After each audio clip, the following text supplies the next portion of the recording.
You're so wonderful. Please stand up. Let's all stand up. Come on, come on. And just give yourselves a round of applause because you're such an amazing TEDxNicosia. Well done. You're all amazing. This is for you. And please, talk to the person that is next to you and introduce yourself. Just introduce yourself to the person that is next to you. I know you wanted to do it all day, so now it's the time. Great.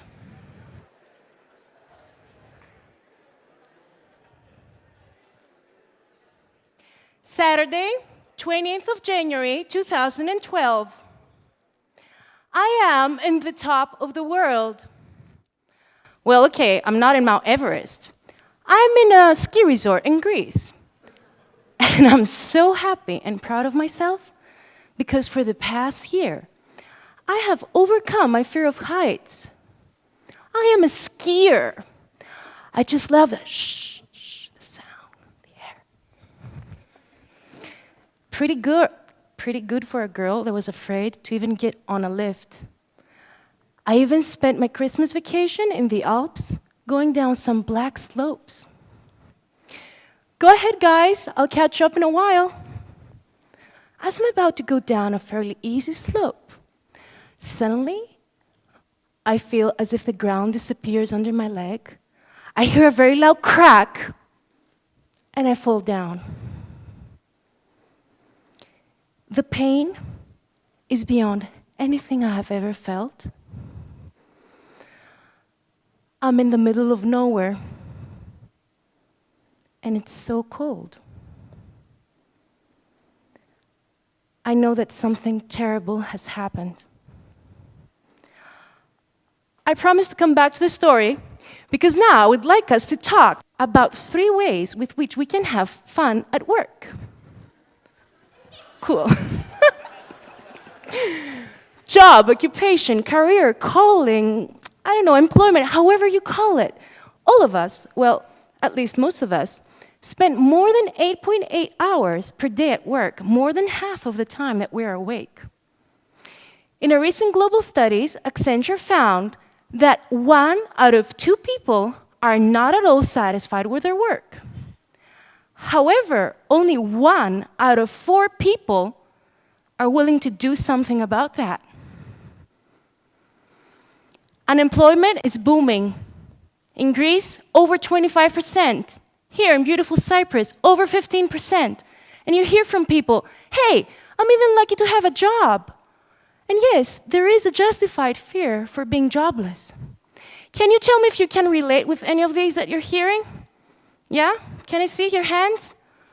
Great, thanks, great. Because would it give you great value if I share with you 3 ways to react and have fun at work? Great. The first way is to focus on what you are unique at. Let's say what Buskaya says on this. He says that a wonderful realization will be the day that you realize that you are unique in all the world. There is nothing that is an accident. You are a special combination for a purpose, and don't let anyone tell you otherwise. Leave an illusion if you have to. You are that combination so that you can do what is essential for you to do. Don't ever believe that you have nothing to contribute. The world is an incredible unfulfilled puzzle, and only you can fulfill the tiny space that it's yours. Have you ever thought that just like your DNA, you're a unique combination of skills, knowledge, and abilities, that no one else has it? Have you ever thought that you can do special value creating and do stuff that no one else in the world can do in the amount of time that you can? Have you ever felt the time when you focus on what you do greatly and you just lose the sense of time and you feel just so well and you are full of passion and energy? That's when you have hit the fountain of being unique. You might say, hey, Jill, I like to cook and invite my friends at home, or I like to chit-chat with my friends. Well, Jamie Oliver and Oprah Winfrey have quite a living, don't you think? So, if you think of what all successful people do, they find out what they're amazing at, and they make a living out of it. They focus on that. Mark Twain once said about a story. A guy had met St. Peter's at the pearly gates. He's like, hey, St. Peter's, thank God I found you. I have a question. I'm so much interested in military history. Who is the greatest of all generals? St. Peter said, hey, that's easy. It's that guy over there. Now the man is very puzzled. I knew this man. He was working at the post office. He wasn't the most successful general. Well, he would have been if he had only been a general. The world needs our talents. Let's not be the missed out general. And now you're like, okay, Jill, how do I find out what I'm unique at? Yeah, sure. I would suggest that you focus and check out what you do greatly. Observe yourself. Do as many tests as you can do. I don't want to sound like Porto Carlos in my big fat Greek wedding. It all goes down to Greek. But, it's about know thyself, just like Socrates said. So if you find out what your unique attributes are, what your strengths are, what your values are, ask for feedback. Ask from your friends, your family. Hey, when do you see me shining? Compile all this great knowledge. See what you do at your current job. Eliminate the rest. And just focus on what you're unique at. The second way to react and have fun at work is to work as an entrepreneur. Well, don't misunderstand me. I'm not encouraging each and every one of you to just drop your corporate job, start working from a garage in order to build the next Apple. But what I'm saying is to work as if the job that you're working is yours. So what different actions would you do? How would you act differently? Do the extra phone call and accommodate your colleague to do a great sale. Never say, this is not my job, I'm not being paid for it. Go for the extra mile, because either now or in the future, it will pay off. Find ways to give more value to your customers. Be exceptional and think ahead for your clients. Are you a manager? So, okay, just gather your team and see about ways with which you can create more value to the customers. Brainstorm and find out how you can support your overall company's goals. Link your performance to company's goals. Ask for feedback. Ask for feedback from your clients, from your suppliers, from your subordinates, from your manager. What can I do better? How can I shine?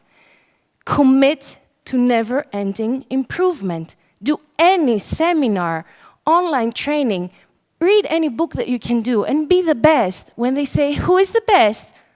It's you.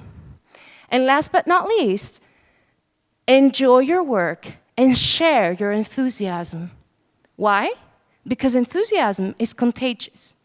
And if we're not enthusiastic with our work, let's go one step back and find and focus on what we are unique at. And the third way to react and have fun at work is to play the accountability game. Does anyone here like to play? Yes? Okay, so we will play the accountability game here all together. And I will share with you the accountability game that I played in order to be prepared to be here. So I discussed with my accountability partner, John, and I said, listen, John, I need to prepare for TEDxNicosia. And we said that for the past 15 days, I would rehearse this speech once per day, record it, and send it to him. Isn't it weird that we're very much more accountable when we say that we're going to do something to someone else apart from ourselves? Have you noticed that?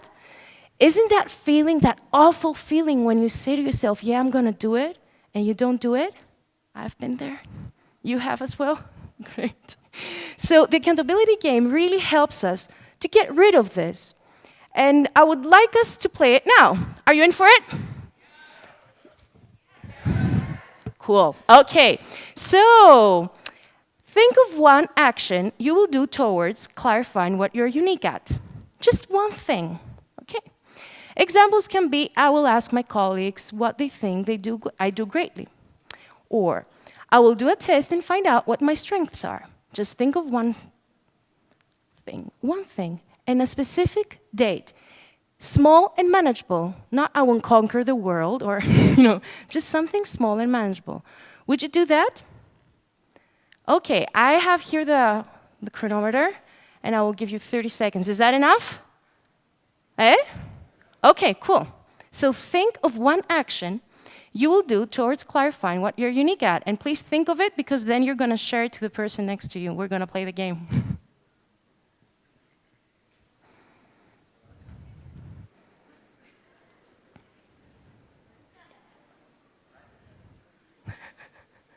Doesn't matter.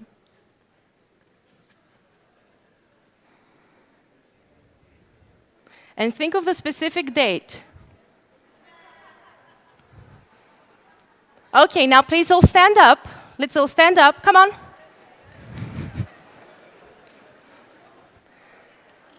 And pick one person, I don't know, next or right to you. Introduce, share your contact details, and commit the date that you will contact your accountability partner and let them know that you did it. You don't have, may I have your attention, please? Please? Great. You don't have to say what you're going to do. Just commit to the date, okay?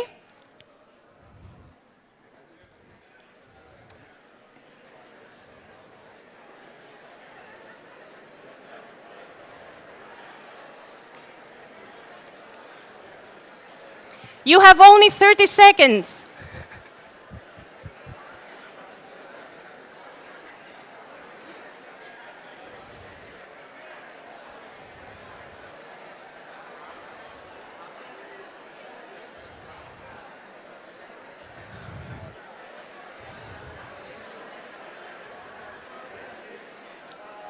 Awesome. Okay, you may be seated.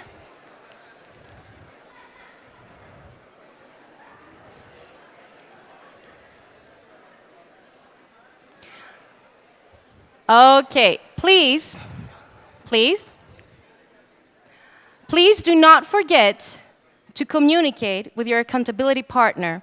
This is very important, to be accountable to someone else for something that you want to do, and it's a small start. But if you use this technique over and over at work, it will really help you to have fun, and especially if you start keeping score of what you're doing. Imagine that you play this game with your own self. So this is a way that you can keep yourself and find ways to encourage yourself in order to gain more points every time.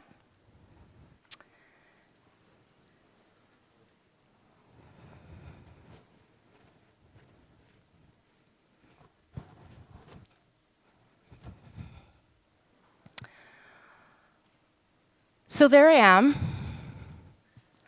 Only the tears are running through my face, and the only thing that can keep me warm. And there's so much pain. So much cold. And seriously, I do not feel, not only my leg this time, I don't feel any parts of my body. I'm freezing. And I'm so tired, and I feel that if I fall asleep, I will never be able to wake up again. So I try to keep my eyes open. And in my effort to keep my eyes open, I suddenly realize that from where I am, I can see the sea. And you know, it's very weird to be able to see the sea from the top of the mountain.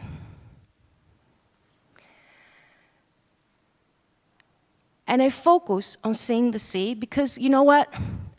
I'm so sick and tired of focusing on pain and focusing on how cold I am and the fact that no one has come to support me and help me. So I focus on looking at the sea, and I even take this picture. And then a 2-meter skier arrives with a stretcher. And he saves me. Fellow TEDxers, in the whole world, things are very challenging in the work field. You are amazing people that want to lead your lives to the next level. So I encourage you to focus on what you're unique at, work as an entrepreneur, and play the accountability game. Because you know what? At the end of the day, life is too short to be in the top of the mountain where you are and not focusing on the sea view. Thank you.